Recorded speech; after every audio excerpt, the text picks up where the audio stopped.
Assalamualaikum warahmatullahi wabarakatuh. Perkenalkan, kami dari kelompok kelas TI 23I. Di sini kami akan menjelaskan materi operasional riset mengenai metode critical path method.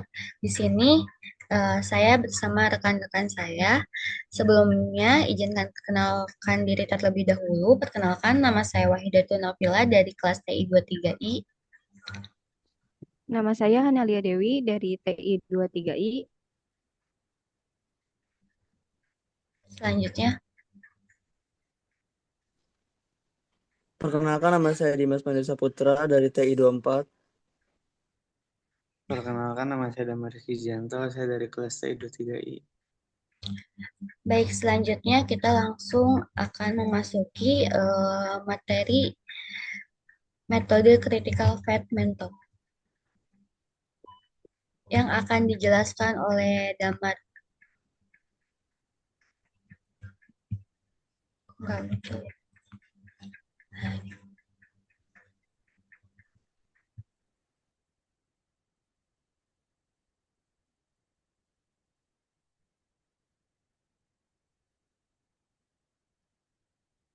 Pengertian teori jaringan merupakan salah satu analisis teknik riset operasional yang berhubungan dengan manajemen proyek. CPM adalah metode penjadwalan proyek yang digunakan untuk menentukan jalur kritis, yaitu jalur kegiatan yang memiliki total terpanjang dan tidak memiliki kelonggaran waktu, float atau stuck. Di sini juga ada beberapa lambang yang digunakan dalam diagram jaringan kerja. Yang pertama itu adalah anak panah atau arrow yang menyatakan kegiatan dengan ketentuan bahwa panjang dan arah anak panah tidak mempunyai arti khusus.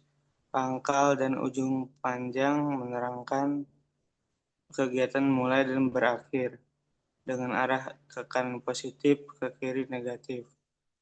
Yang kedua itu lingkaran kecil, noda atau O. Lingkaran kecil dalam diagram jaringan kerja menyatakan kejadian dan peristiwa yang diberi kode angka.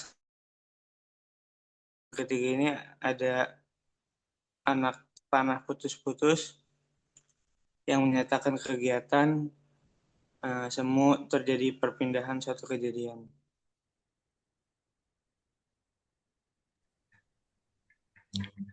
Baik, selanjutnya akan dijelaskan oleh saya.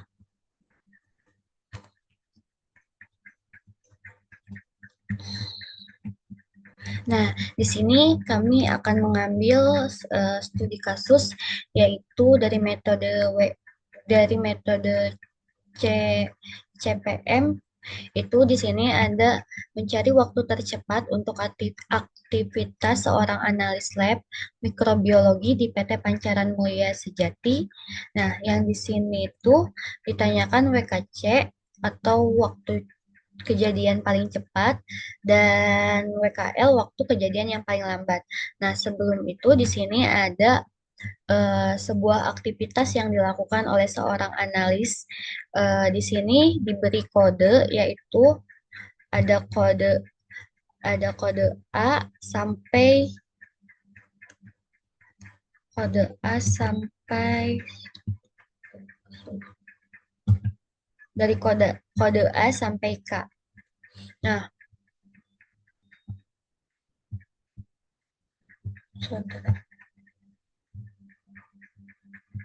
di sini di kode A ini ada aktivitas menimbang media, yang kode B mengukur cairan aqueous, yang ketiga atau kode C membuat media CCA, kode D membuat media TPC, kode E mensterilkan media mikrobiologi dan seterusnya. Nah, di sini juga ada kegiatan yang mendahului.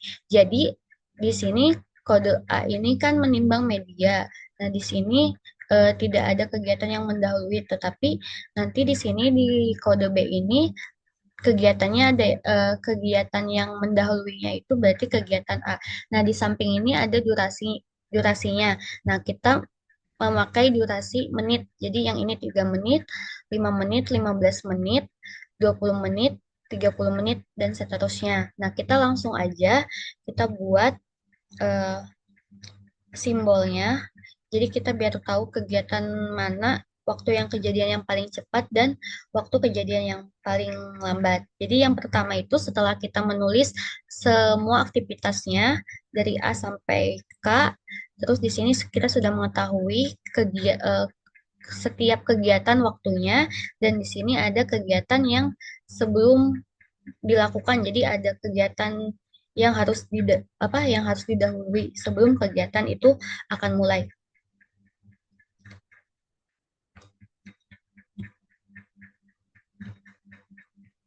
Nah, di sini ada simbol atau lambang.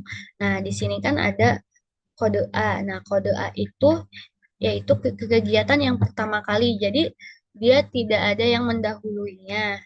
Nah, di sini kan yang kode A itu menimbang media. Jadi kita tulis atau kita tulis di sini. Jadi ini kegiatan A itu menimbang media. Nah, lalu kita lanjutkan lagi di sini kode B. Nah, kode B itu yaitu mengukur cairan Aquades. Nah, kenapa ini ada di apa? Kenapa kenapa ini sesudah kenapa jadi sebelum B, jadi sebelum kegiatan B ini dia sudah melakukan menimbang media terlebih dahulu. Nah, selanjutnya di sini ada kegiatan C dan D. Nah, kegiatan C dan D ini dia dilakukan bersama, tetapi jadi sebelum kegiatan C D ini dimulai, dia harus bisa menyelesaikan terlebih dahulu kegiatan B. Nah, kegiatan C D ini yaitu kegiatan C membuat media CCA dan kegiatan D membuat media TPC. Selanjutnya di sini setelah dua kegiatan ini sudah, di sini ada kegiatan E. Jadi kegiatan E ini dia sendiri, tetapi dia menunggu harus menunggu setelah kegiatan C dan D itu selesai. Jadi tidak bisa menjalankan kegiatan E sebelum kegiatan C dan D itu selesai. Selanjutnya setelah E selesai, lanjut ke kegiatan F, yaitu mensterilkan alat-alat lab. Nah, di sini ada durasinya 10 menit. Jadi nanti akan ada perhitungannya. Jadi kita tulis dulu, dibuat dulu seperti ini dan dimasukkan kode-kodenya. Jadi kegiatan mana yang harus didahului. Jadi ini kegiatan E sudah, lanjut ke kegiatan F, yaitu kita tulis dulu kodenya F. Nah, setelah kegiatan F, lanjut ke kegiatan D, yaitu mengambil sampel mikrobiologi. Nah, setelah kegiatan G yaitu kegiatan H. Nah, di sini kegiatan H adalah pengujian mikrobiologi. Selanjutnya setelah kegiatan H udah selesai, baru kita bisa melanjutkan kegiatan I, yaitu menyimpan sampel mikrobiologi, dan kegiatan J yaitu analisa ini tuh ya, harusnya analisa sampel yang sudah diuji. Nah, ini ada kegiatan yang terakhir yaitu mencuci dan merapikan alat-alat tersebut. Nah, jadi kita yang pertama itu kita harus tahu dulu ya aktivitas yang eh, kita harus tahu dulu aktivitasnya itu apa aja, gitu kegiatan apa seorang analis ini, lalu kita tulis kodenya dan kegiatan yang didahulunya itu apa dan durasinya. Nah, selanjutnya setelah kita buat seperti ini, kita masukkan angka atau durasinya berapa itu jadi kegiatan yang A itu berapa durasinya. Nah, jadi selanjutnya akan dijelaskan oleh Dimas. Silakan Dimas. Baik, terima kasih. Untuk penjelasannya itu, boleh slide digeser.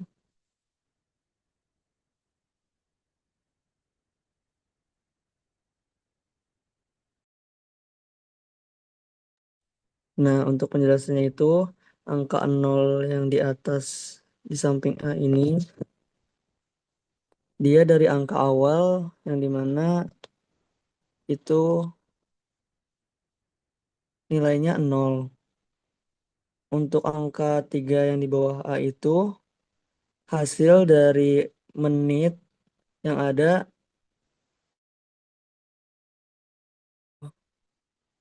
pengerjaan bagian A dari durasinya. Nah, untuk eh, angka 3 di samping A itu hasil dari penjumlahan 0 ditambah 3. Jadi hasilnya 3. Untuk yang penjumlahan yang B, untuk penjumlahan yang B itu dia memakai durasi awal yang ada di kegiatan A yaitu 3.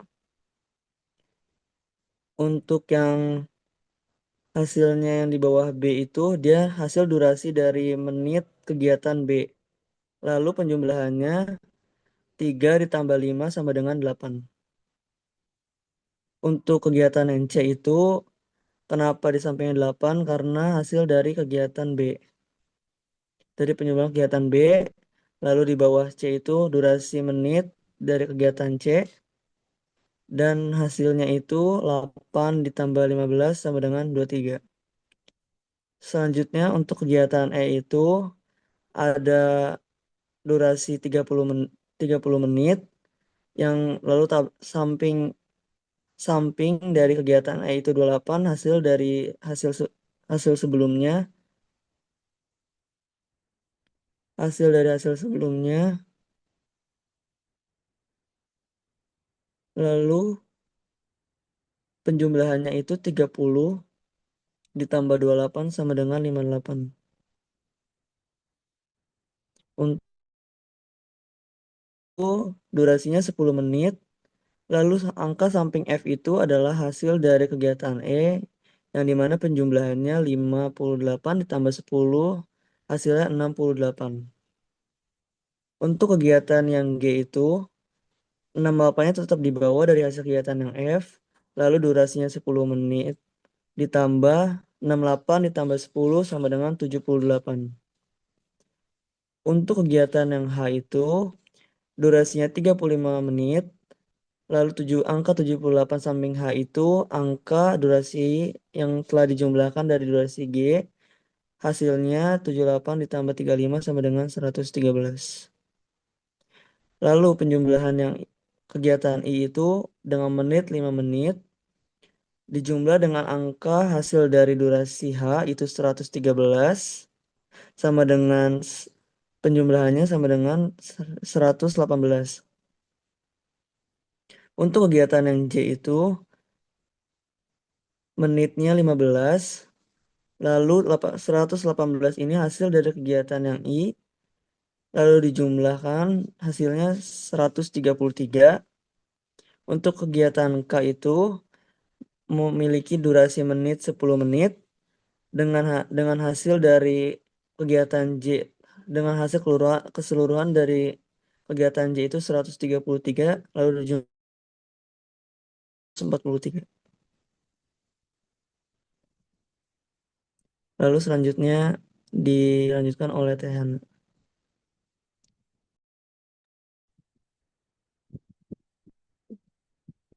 Terima kasih, Dimas. Selanjutnya untuk menghitung dari WKL, yaitu kebalikan dari yang tadi teman saya sampaikan, kita menghitungnya dari kejadian K ke kejadian A. Nah, di sini kejadian K itu ada 143, kalau yang tadi itu ditambah. Nah, sedangkan kalau ini tuh dikurangi atau diambil. Jadi 143 diambil 10 itu 133. Nah, dari kejadian K ini, jadi 133 ini dari kejadian akhir kejadian K.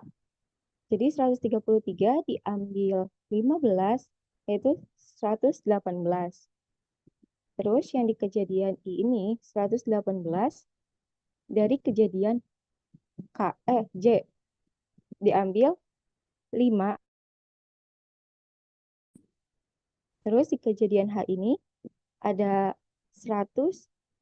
113 ini dari kejadian I diambil dengan durasi kejadian H jadi 78. Di kejadian G ini 78 itu dari hasil hasil durasi akhir dari kejadian H diambil dengan durasi kejadian G, yaitu jadi 68. Terus kejadian F ini 68 hasil dari kejadian G dikurang 10 durasi kejadian F jadi 58. Kejadian E ini 58 hasil dari kejadian F dikurangi kejadian E 30 menit jadi 28. Nah, di sini ada dua kejadian yang harus diselesaikan dalam bersamaan. Nah, 28 ini kita masukkan di kejadian C dan D. Kalau yang C ini 28 diambil 15 kejadian C jadi 13. Nah, sedangkan yang D ini 28 diambil durasi kejadian D 20 jadi hasilnya 8. Nah, di sini itu yang paling kecil angkanya di sini 13 menit, sedangkan di sini 8 menit. Jadi kita ambilnya yang paling kecil. Dari kejadian B ini dihasilkan dari kejadian D. Jadi 8 dikurangi 5 menit dari kejadian B, yaitu hasilnya 3. Terus yang kejadian A ini 3 menit dikurangi kejadian A 3, jadi hasilnya 0. Jadi kepepet dari kejadian ini yaitu ada kejadian A, B, D, E, F, G, H, I, J, K. Kenapa kejadian C ini tidak kritikal? Karena kejadian D ini bisa dikerjakan di waktu 8 menit dan itu akan selesai di 23 menit. Terus juga bisa dikerjakan dari durasi menit ke-13 dan itu akan berakhir di menit ke-28.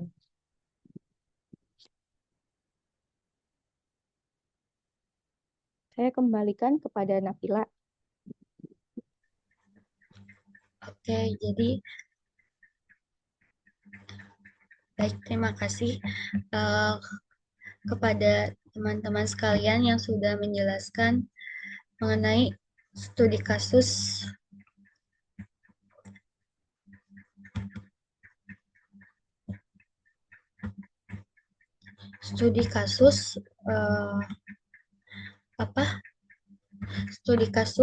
mencari waktu tercepat untuk aktivitas seorang analis lab mikrobiologi PT Pancaran Mulia Sejati.